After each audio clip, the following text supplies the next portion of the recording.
This will be a day long remembered. Now I am the master.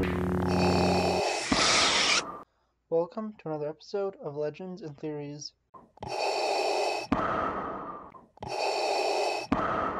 The Boys Season 2 has been a crazy ride building up to the season finale.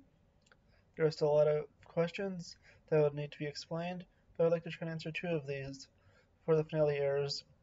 Who's been blowing people up, and what heroes will side with the Boys if Vought's army is unleashed in the finale. To figure out what's been blowing up people's heads, I will first eliminate anyone who definitely did not do it, so any guesses I make will have better odds of being right. First, we know that the Boys are not guilty, since killing these people would be against their goals. But next, I'm going to prove that no member of the Seven that we know of has done it also. First, let's eliminate the extremely obvious. Translucent and Lamplighter did not do it since they were both dead before the hearing happened. Starlight and Queen Maeve both wanted Vought and Homelander to go down. Shockwave was killed by the guilty person, and A-Train the Deep watched the slaughter in horror. Now, we have three possible killers left from the known members of the Seven. We have Homelander, Stormfront, and Black Noir.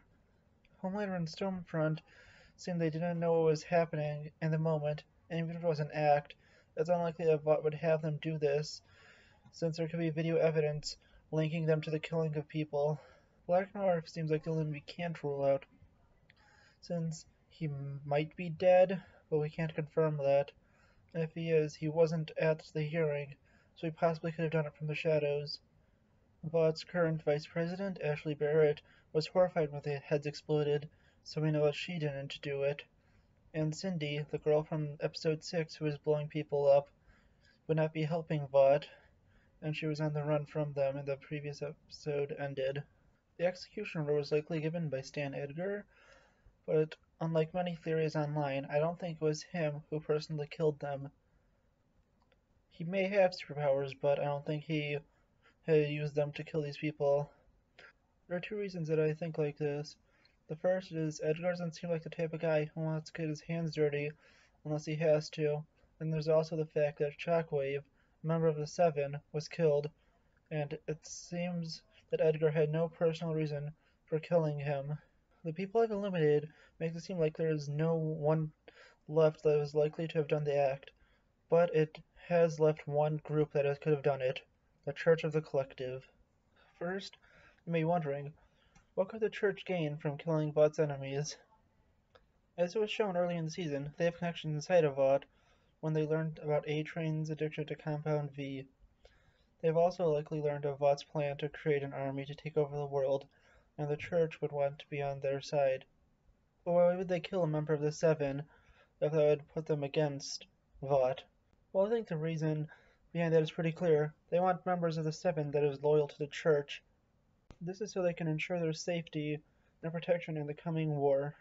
I'm not sure if Edgar hired them, but I think it's pretty likely, considering that they're killing their enemies, and that they were able to kill Shockwave. Edgar may even let them do it since he is covering up Vought's enemies and leaving no trail back to Vought. Now we'll answer the question of who will side with Vought and who will join the Boys once Vought's true plans are revealed. Clearly Starlight will be part of the Boys since she's already joined them. Another possibility is A-Train. When in episode 7 he was having some doubts, but also in the trailer for episode 8 it was shown that he was helping the Boys so he could go back in the Seven. I don't think there's a very good chance of him joining the Boys. I think one of three things will happen.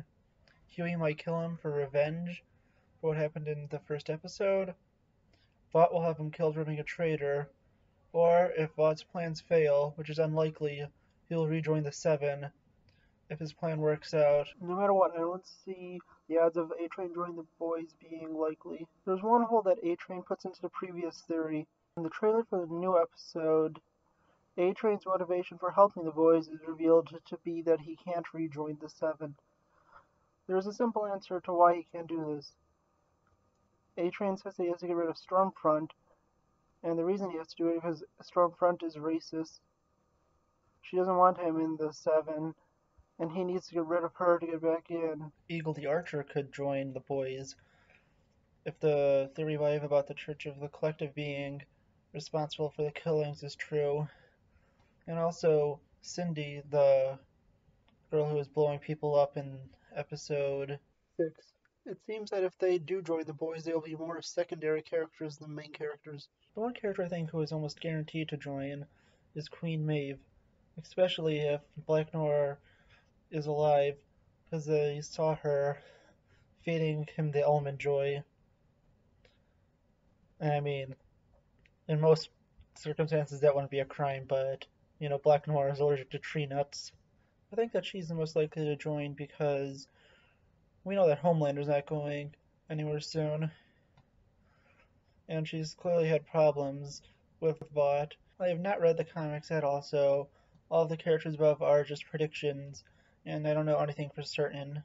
But I do think that Queen Maeve is almost guaranteed, unless Homelander kills her in the next episode.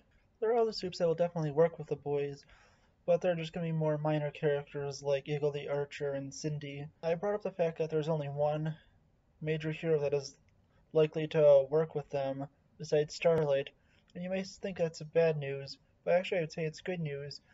It avoids the problem of there being too many main characters in a show, which could ruin a show, since the storylines are focused out over too many people. Thank you for watching this episode of Legends and Theories, and may the Force be with you.